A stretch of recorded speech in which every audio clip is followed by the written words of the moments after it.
one shouldn't really pigeonhole you in the disco funk soul bag, Adriel, because you're really not scared to tackle mainstream pop, alternative stuff, more left field elements. You know, you're really not afraid to deal with that kind of genres, are you? Those genres.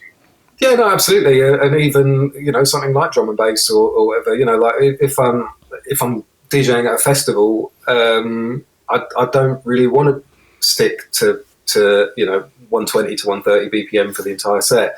So I do like to change things up wherever I can, and I'm sure I'll never kind of produce tracks in every single genre that I love, but I'll give it a go. The type of events that I know you've played historically are very, very varied, from festivals to private parties to corporate events, weddings, clubs, bars, everything. Do you have a favourite crowd, a favourite event, a favourite gig, a favourite type? Do you embrace the wide demographic that sometimes you may have to play to, and how do you go with the flow there? Yeah, I mean, what I love about my production journey and my DJ journey is that it has allowed me to play all different types of music. I think a lot of DJs do get pigeonholed and they do get stuck in a box, and particularly with house music, I think there are a lot of DJs you go and you might not know what songs you're going to hear, what tracks they're going to play, but you know what you're going to get.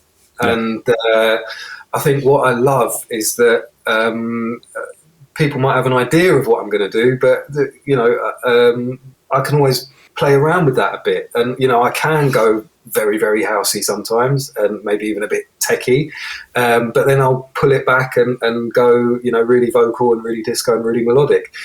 So I love the contrast, and just being able to do that, the freedom to do that is huge for me. If we're talking about specific events, obviously Vivid People, which I'm part of, I'm a resident DJ for, which is 70s, 80s and disco, 80s, 90s and disco, I should say, which is a great mix. Again, it allows me a huge amount of scope, and I can, play sets there and tracks there that I can't play anywhere else, and the crowd will come with and on that journey and, appreciate what I'm doing. So for me, it's not really about one specific club or one specific event or one specific genre. It's the freedom that I don't have to be tied down to that. But I guess with Vivid People, it's also a great place, a great crowd to road test your new productions as well, isn't it?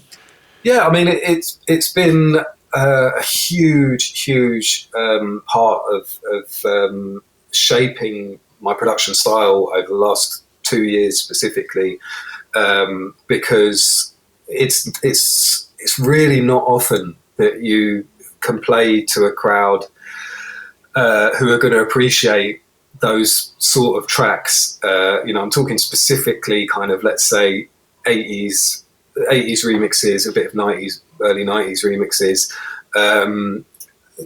To have a crowd that's so responsive to that has changed the way that I produce. It's I'm much more focused now on the sing-along elements, the breakdowns, because I know that when I play these remixes out, literally the whole room is going to sing along, so I might as well give them the chance to do that. We're back to fun again, aren't we? Fun. And as you developed, matured, evolved, obviously from doing kind of, I guess, bootlegs and edits, remixes, you got into original music, collaborations, writing your own songs, etc. So what would be sort of your most favourite songwriting collaborations, original releases, for example? I mean, I know you've worked with Kathy Brown and various other artists as well. Yeah, I mean, I've worked with a bunch of singers and a bunch of musicians and stuff, and I love collaborating with people. It's always a joy for me to do that, and a lot of work out there that I'm proud of. But for me, the standout thing, the one track that I hope I will always be remembered for, is Bringing the Good Times Back with Kathy Brown. It was the first track that me and Kathy did together, and it was very organic. The songwriting came from the both of us, and just working in the studio, and it just, for me, encapsulates everything that I've always wanted to do in terms of music in one song. It's you can hear disco influences, you can hear funk influences. It's still very dancefloor friendly.